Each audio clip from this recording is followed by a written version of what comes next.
that killed her son.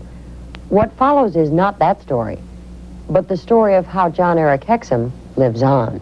Okay, one more rehearsal, boys. Let's go. I don't really care. I don't worry about it. I'm having a fun time, and I like this character a lot, and I'm happy. And they pay me a lot of money, but that's not important. Good. Fantastic. Cover up. Saturday night. Check your local listings. I know I will.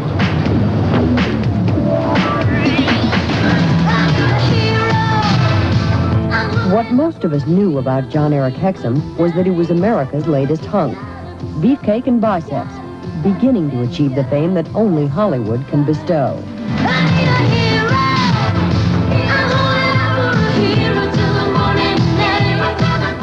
On October 11th of last year, while on the set of his TV series Cover Up, Jon-Erik picked up a .44 caliber pistol loaded with blanks. Not realizing the danger, he pointed it at his head and pulled the trigger. At 7:31 on October 18th, Jon-Erik Hexum was declared dead. Mr. Hexum was transferred to a Northern California hospital at 1:15 this morning, where at his wish and the wish of his family, his heart, kidneys, and corneas were donated for transplant purposes. Yes, 2 patients will be the recipients of corneal transplant, 2 patients will receive kidney transplants, and 1 fortunate patient will also receive a heart transplant. Have you identified any of these people, or can you identify any of them? We do know who the heart recipient is, but he prefers to remain anonymous. Anonymous? With Jon-Erik Hexum's heart beating inside him, not a chance. The press was all over it, following Hexum's body to the transplant hospital. This would be one of those rare times when the donor's family and the recipient would come to know each other. Within hours, the press had a name.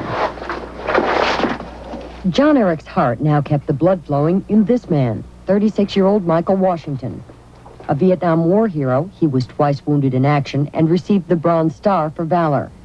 He lives in Las Vegas, where he runs an advertising agency and another small but lucrative business. Swinging Susie's Escorts.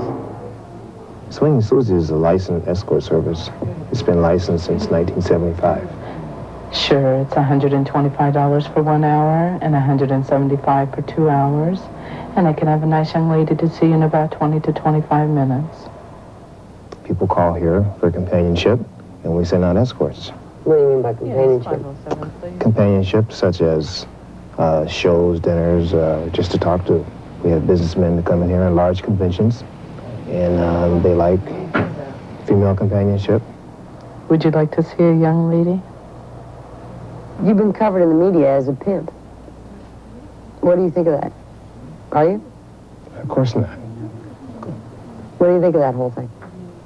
Well, that's just something for the media to expand on, simply because escort services come with that, I guess they come with that background. In the 4 weeks it took to recover and return home to his son, Michael had become a minor celebrity. Everyone knew whose heart beat inside him, including Michael. He found out from a floor nurse just hours after the operation. So she says, do you remember the article, ever reading the article about the actor who shot himself with a blank in an accident? So I said, yeah, I did.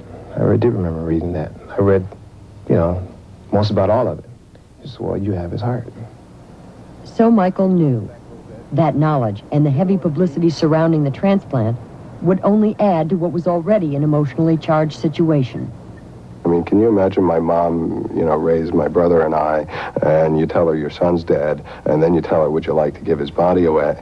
I mean, nobody wants to be in those shoes. Nobody. So it's a very, very hard thing to confront. I think we have a lot of ritual about death. Jon-Erik Hexum is Jon-Erik's older brother. Ironically, he teaches emergency medical techniques at the University of Massachusetts. This is the first time he's spoken out since his brother's death. You know that Jon-Erik was on a respirator for a week, 6 days. And so we were there with him nearly all the time. And my mom and I just carried on several conversations that there is a family someplace that was like us, and they need our help. We have something to offer. Let's give it, and let's give it without any other expectation. Jon-Erik was a very active person. So what we don't want to do is lay around and get lazy, because that heart is used of a lot of action, a lot of exercise. He was in good physical conditioning, and so we want to maintain that. I'm alive because of him. So now I want to know about Jon-Erik Hexum. So now I'm asking questions. I'm sending my mother to the store to buy books, to buy this, to buy that. I want to know about this guy now. Well, my dad left us very early, and my mom needed to work 2 jobs. She was a secretary and a waitress for many years and very long hours. And it was always a struggle. Spaghetti and ketchup was the norm, and it was some variation on that theme. My mother raised 3 kids, 3 boys, by herself. My father was in the Navy. He was a career man. He was always gone. My mother, she struggled. She cleaned houses at one time. You feel connected to him?